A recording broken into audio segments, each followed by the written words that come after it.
Hello, everyone. Today was a very interesting day in the market. Actually, as you can see here, the Dow Jones fell 602 points. 602 points for the Dow Jones. That's 30 of the largest industrial businesses. As you've seen in some of my other videos, I've been kind of pointing out the weak parts of the market, some of the things that have been happening in the economy with the Federal Reserve. Those things are truly showing. They're truly showing in the market now. I did a video probably about 3 months ago about the housing market and showing that it's in a bubble. I gave a few statistics that were in there, that charts that actually came from the Federal Reserve, showing that we're definitely in a housing bubble.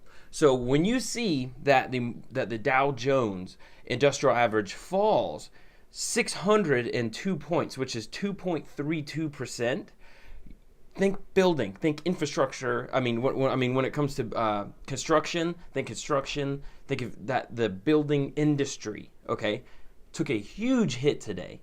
Not just a little bit. That's a huge drop. I mean, 2.32% is huge. It took a small down, some small hits when the primaries were coming up. It jumped almost 500 points in a day. Actually, a little over 500 points in one day. The day right after the primaries.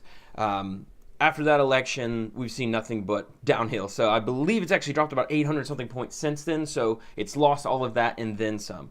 The S&P 500, when it comes to S&P 500, about 40% of those businesses are foreign. They're in emerging markets. Okay, they're not here in America. That also took right at 2%, 1.97% hit. And then the NASDAQ took a 2.78% to be the worst of those indexes. It took the worst out of all three of those. Those are the biggest ones that we normally pay attention to when it comes to the indexes. Why? When these things happen, people wonder. They look at their 401k, and if you checked it today, wait until tomorrow and then the next day, and then it'll really start kicking in. If you do look at your 401k to see what happened. So why? That's one of the biggest things that come up. Why? Well, obviously the trade war, we still have that going on. We haven't come to any kind of a conclusion with China. Drafts were supposed to be written. We don't hear any more about that.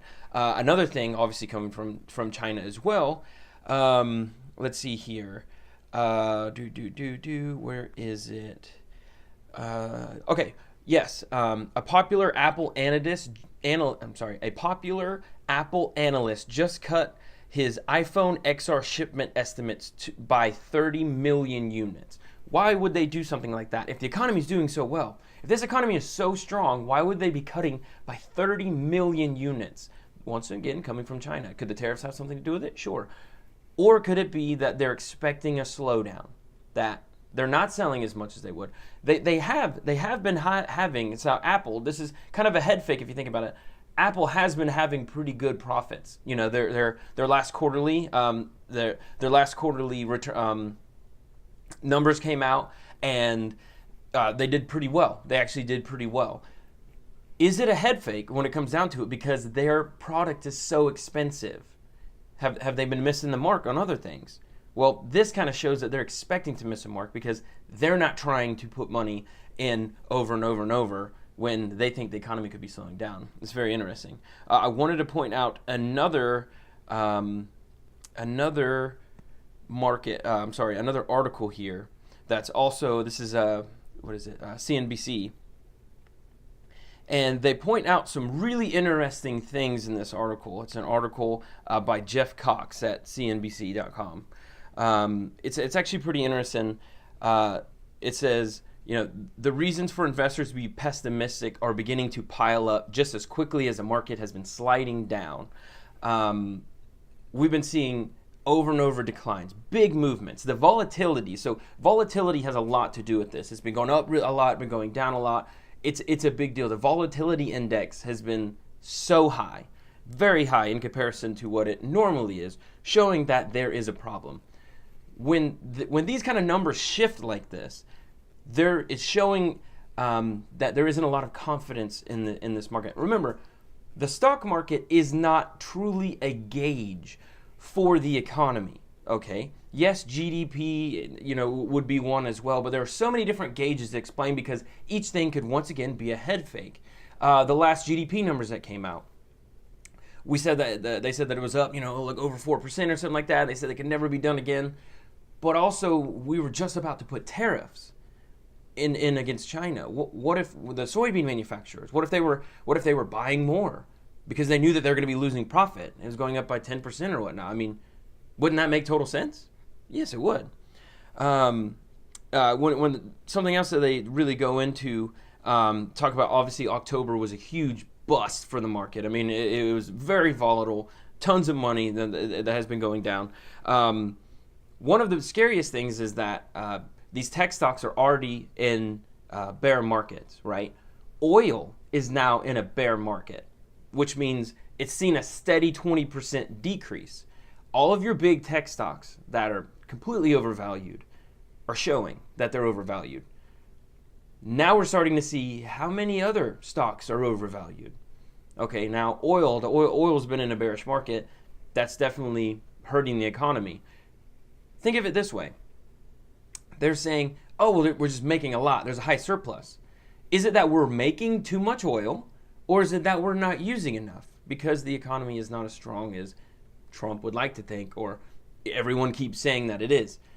We have one of the biggest, most inflated stock markets, technically the biggest stock market that we've ever had in the history of America.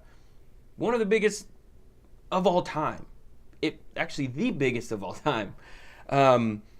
It's crazy how people aren't seeing this, and they're starting to wonder, volatility, really? I mean, it keeps going on to where people from Goldman Sachs, people from tons of different organizations are saying, there was actually a person in here from Charles Schwab that they were saying, put your money in a safe place, definitely diversify, but be careful.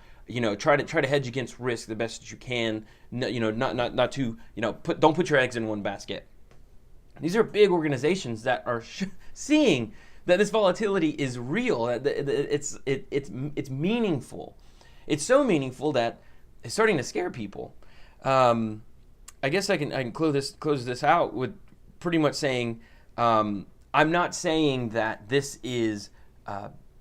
I'm not saying that this is the tipping point. It's going to continue to go down from here because we'll probably have another little bounce. But we've already had what's called a dead cat bounce, where we peak, we tank, and then we come right back up to that peak. And we've already done it. Every single recession ever has started after peak employment. We've had the lowest employment numbers, the lowest employment numbers since, I don't know, it was like 1960 something. I mean, it's been a long time since we've had this low of unemployment. And it might have already tipped.